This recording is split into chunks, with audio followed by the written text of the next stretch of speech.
Y ahora el pastor Bayless Conley. Traicionado, Él te sostiene. En picada financiera, Él te sostiene. Batallan con la enfermedad, Él te sostiene. Acabas de recibir malas noticias que pusieron tu mundo de cabeza, Él te sostiene. Confía y descansa. Él puede sostenerte. Hola, soy Bayless Conley. En la vida todos enfrentamos incertidumbre, ya sean problemas financieros, valles relacionales, una crisis de salud, o solo intentamos descubrir nuestro propósito. Una cosa es segura: Dios te ve, Él te ama, y no importa lo que estés enfrentando, Él tiene las respuestas.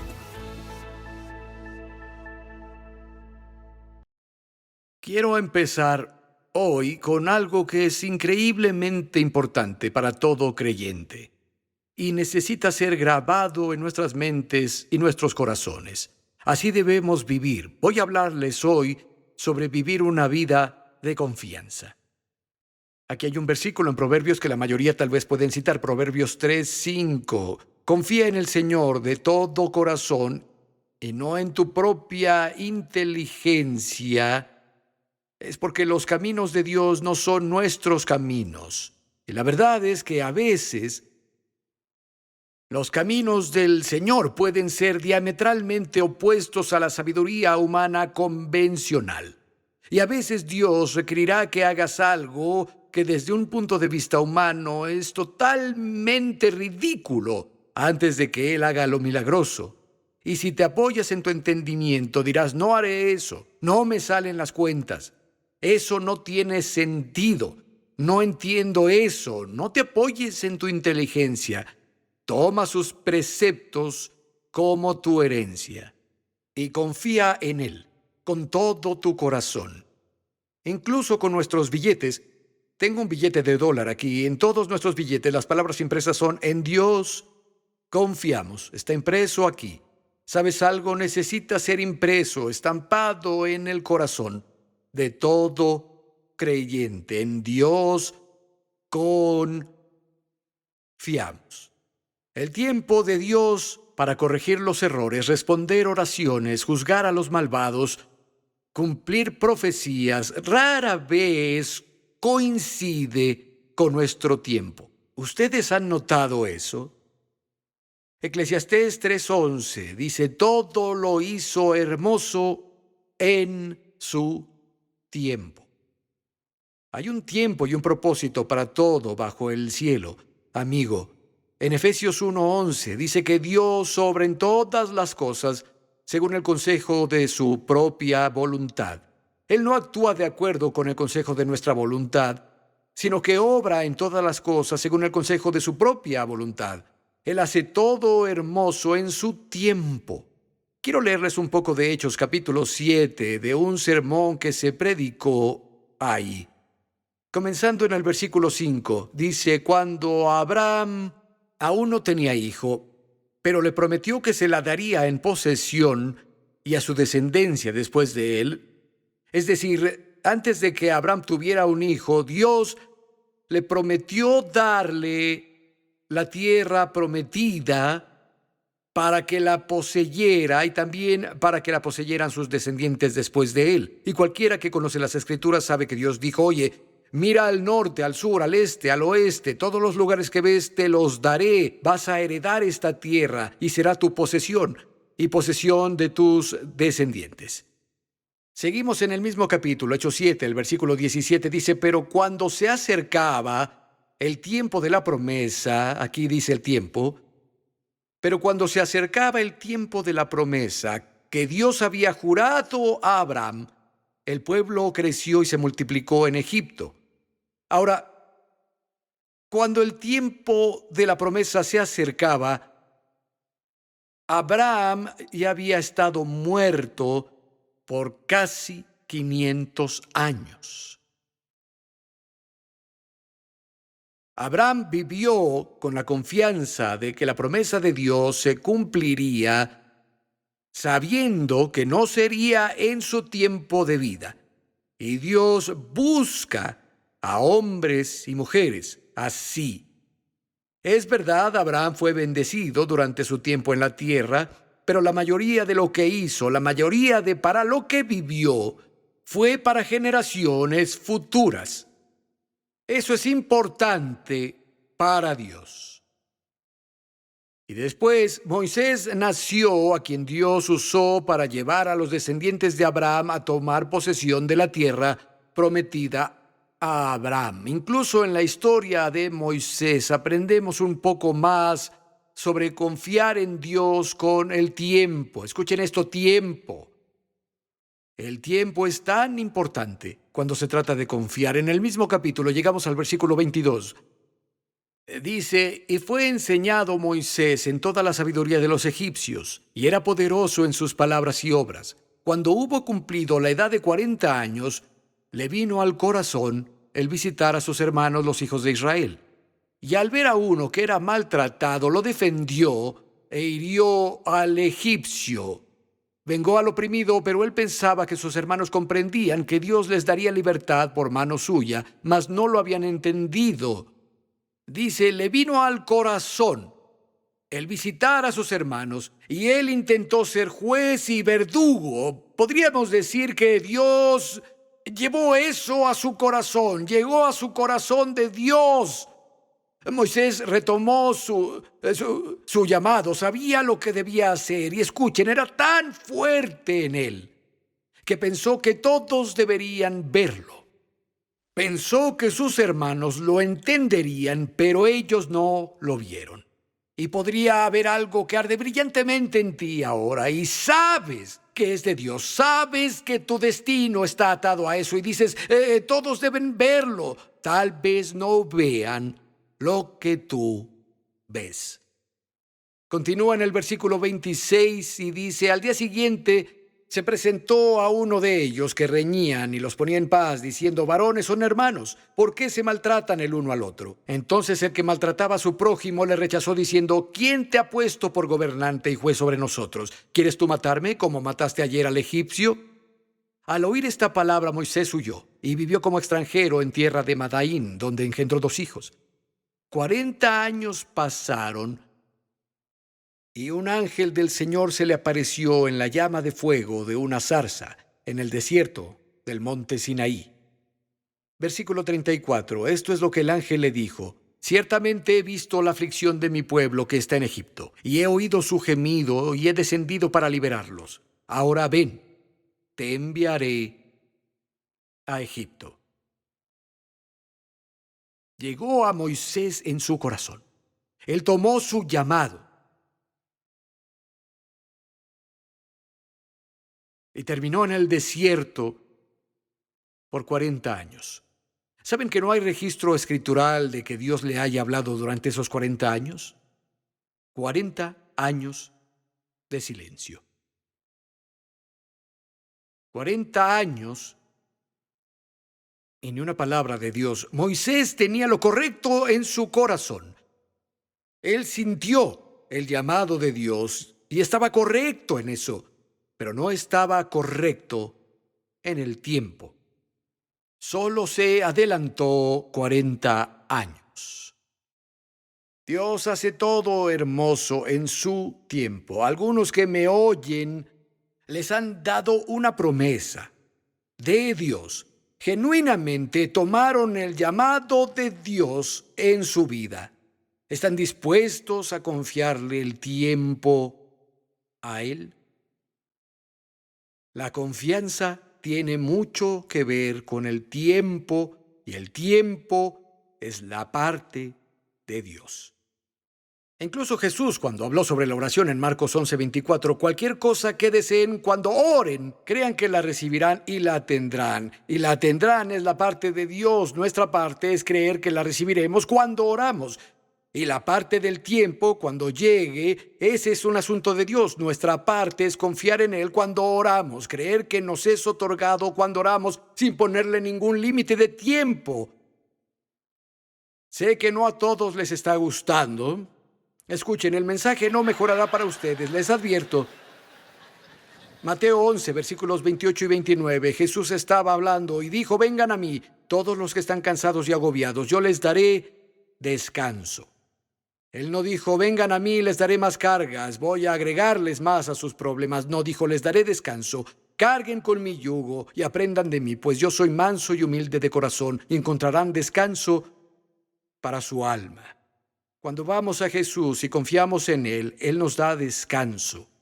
Hebreos 4:3 dice, pero los que hemos creído, entramos en el reposo. Descansar en lugar de estresarse. Descansar en lugar de preocuparse. Ya hiciste todo lo que pudiste, has puesto las cosas en manos de Dios, ahora descansa. Deja que tu alma descanse en Él. Ese es el elemento clave de la confianza. Descansar. Había un ministro, ha estado en el cielo por varios años ya. Él no era un amigo cercano, pero era un amigo. Y tenía un ministerio muy grande, con mucha influencia, que estaba tocando al mundo. Y había un viejo amigo que fue a visitarlo, y ese hombre que fue a visitarlo era pastor de una iglesia. La persona a quien conozco lo llevó a visitar el campus y le mostraba todas las diferentes ramas y aspectos del ministerio y los alcances que tenía y los hermosos edificios, etcétera. Pero este pastor que fue siguió y siguió hablando de sus problemas y lo mala que había sido su vida y lo difíciles que estaban las cosas en la iglesia, esto y aquello. Y este amigo mío finalmente dijo, ¿sabes? Necesitas entregarle tus problemas a Dios. Necesitas entregarle tus preocupaciones. El hombre explotó y dijo, eso es fácil para ti, tienes una vida perfecta. Podría serlo si todo saliera bien como te sale a ti. Y mi amigo dijo, ¿sabes qué? En general no hago esto porque no me gusta hablar de mis problemas, pero te compartiré algunas cosas, podría ayudarte. Y comenzó a compartir las cosas que sucedían en su vida y en su ministerio. Y él era alguien a quien los autoproclamados defensores de la fe revisaban sus mensajes con un peine fino para tomar un pequeño sonido del mensaje y escribir artículos negativos sobre ese fragmento. Y de hecho lo grababan y enviaban a personas enfrente de sus reuniones para que reprodujeran eso. Vas a entrar ahí, este hombre dijo eso, esa es su voz, ¿cierto? Escucha. Y esa porción sonaba terrible si la sacabas de todo su contexto. Y de hecho, él explicaba por qué usaba ese lenguaje y a lo que se refería con el lenguaje. Pero si lo sacas de todo eso, sonaba terrible. Entonces las personas iban detrás de él con martillo y toga. Tenía que lidiar con todo eso mientras confiaba en Dios para un presupuesto enorme mensual.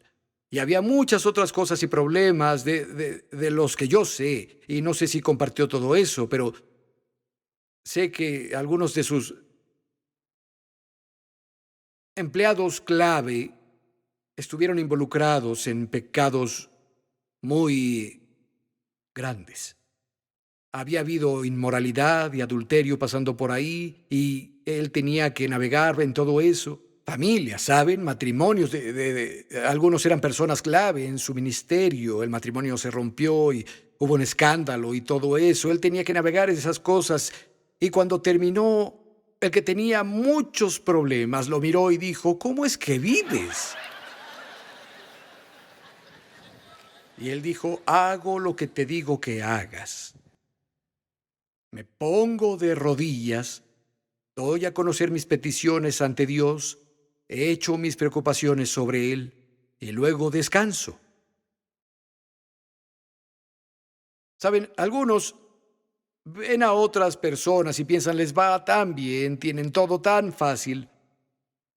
Si te pusieras en sus zapatos un tiempo, nunca querrías quitarte tus zapatos de nuevo.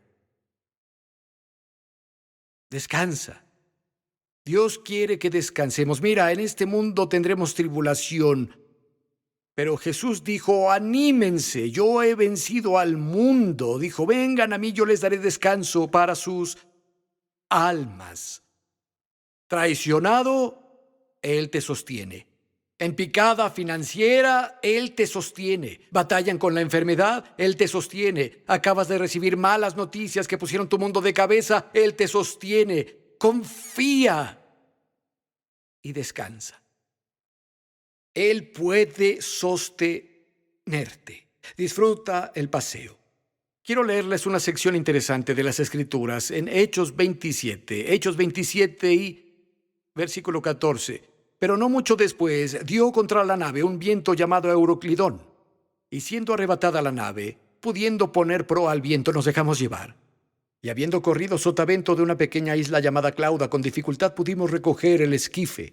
Y una vez subido a bordo, usaron de refuerzos para ceñir la nave. Literalmente es algo que hacían en el pasado. Pueden leerlo, incluso en los 1700, 1800 aún practicaban esto. Conseguían una gran cuerda, la ponían sobre la proa del barco y luego ellos corrían hacia atrás tan lejos como la querían para llevarla a ambos lados y la ataban, ponían tantas como pudieran. Literalmente esas cuerdas afianzaban la nave, la abrazaban y la sostenían para que no se rompiera en los mares tempestuosos. Y es lo que hicieron aquí. Nuestra confianza debe ceñirse de la palabra de Dios. Si va a sobrevivir las tormentas de la vida, debe estar ceñida. Lo diré de forma diferente. Confiar sin la escritura de base es como construir un puente sin soportes abajo. Se colapsará bajo la presión. Estaba en el campo una vez con amigos. Fuimos a un área muy remota. Fuimos casi 2 días caminando y cargando nuestras mochilas. Y era un área que no muchas personas frecuentaban porque no estaba en un camino, tenías que atravesarla. Era un lugar que mi padre y yo encontramos cuando yo era niño y acampábamos, y decidí llevar a algunos amigos ahí. Pensaron que estaba loco hasta que llegamos a un lago inmaculado y pusimos nuestro campamento y fuimos al otro lado del lago a pescar con moscas. Yo estaba solo. Y yo estaba en el bote del lago, me había quitado las botas, me enrollé los pantalones y estaba parado en el agua, lanzando una mosca. Y no me di cuenta, pero había un oso negro muy grande acechándome por detrás. Tal vez nunca había visto a un ser humano. Ese lugar era muy remoto. Y de pronto escuché un ruido de rocas. Me giré y ese oso estaba parado, tal vez tan cerca de mí como el pastor Robert. No tenía a dónde ir salvo entrar al lago.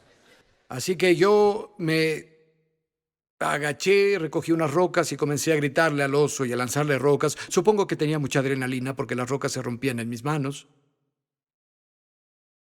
En fin, no les contaré toda la historia, pero en ese encuentro con el oso pisé un tronco que creí que era sólido. Y no era sólido. Mi pierna lo atravesó. Obviamente el oso no me mató, heme aquí. Pero me lastimé con ese tronco.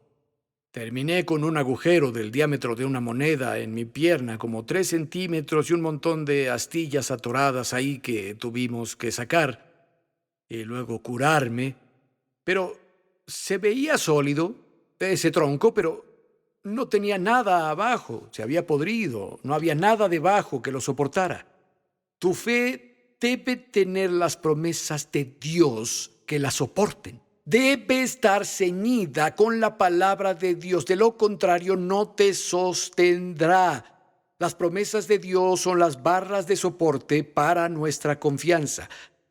Salmos 18, versículo 30, dice: el camino de Dios es perfecto. La promesa del Señor siempre resulta ser verdad.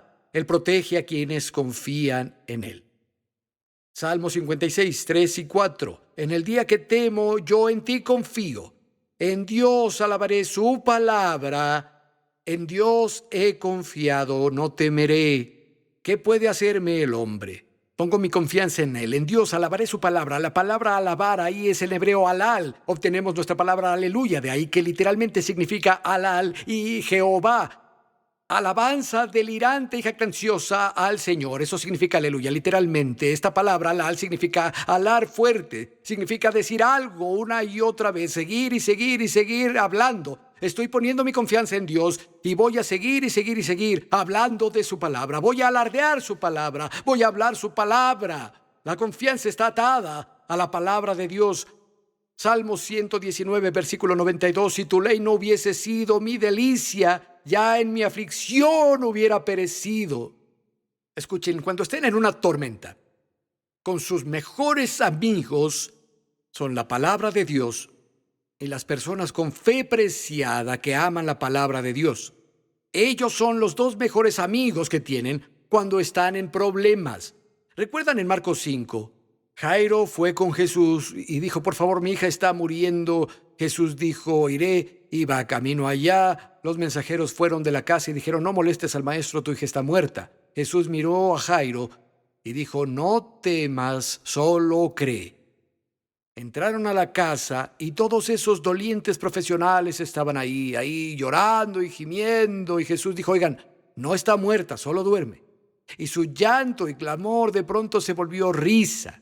La Biblia dice que se rieron de él y lo ridiculizaron. ¿Y saben qué dicen también las Escrituras? Jesús los sacó a todos. Y solo permitió que entraran Pedro, Jacobo y Juan y los padres de la niña. A veces, cuando estamos en medio de una tormenta, unas personas necesitan quedar fuera y otras personas necesitan entrar. Si estás luchando por tu vida, necesitas traer a esas personas a tu círculo, personas que te animen en tu fe y confíen en Dios contigo, personas que amen la palabra y crean en la palabra. Y tal vez temporalmente necesitas sacar personas de ese círculo que te destrozarían en tu fe, te ridiculizarían y se burlarían. En serio, en medio de una batalla, es muy importante de quién te rodeas. Tus mejores amigos en la batalla, en la tormenta, son la palabra de Dios y personas que aman la palabra de Dios. Salmo 9, versículo 10. En ti confiarán los que conocen tu nombre, por cuanto tú, oh Señor, no desamparaste a los que te buscaron. Buscar es parte de confiar en Dios, aunque tiene que ver con descansar en sus promesas, y es parte de la ecuación, pero confiar en Dios no es del todo pasivo. Al confiar debemos buscarlo para que nos guíe. Cualquier cosa que enfrentes ahora, escucha, eso no tomó a Dios por sorpresa. Él creó un camino a la victoria antes de que la dificultad asomara la cabeza, y Él te guiará si esperas en Él y lo buscas por sabiduría.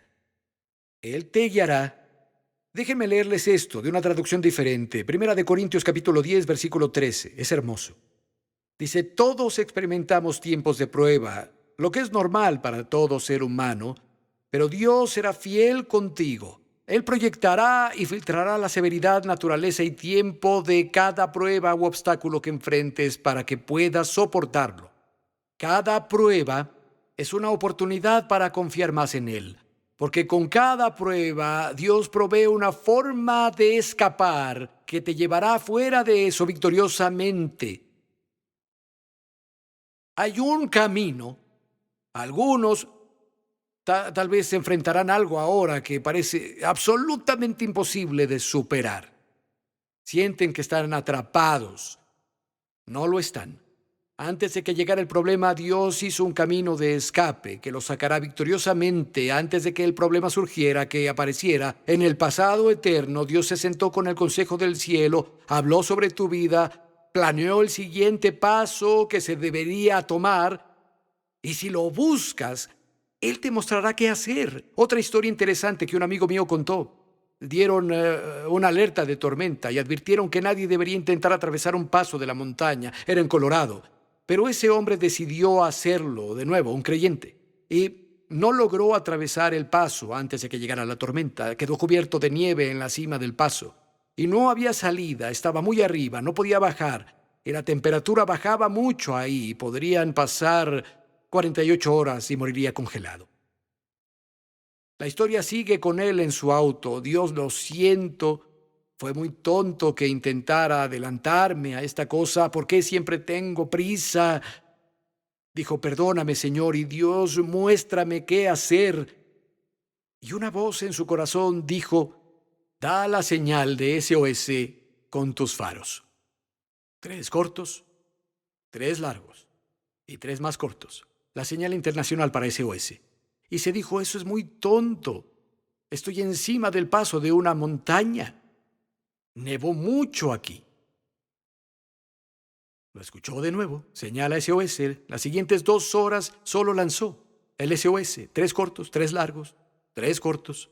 Bueno, resultó ser que mientras lanzaba la señal de SOS, un avión suburbano pasaba por encima. Y resulta que en el momento en que estaba lanzando la señal, se abrieron las nubes.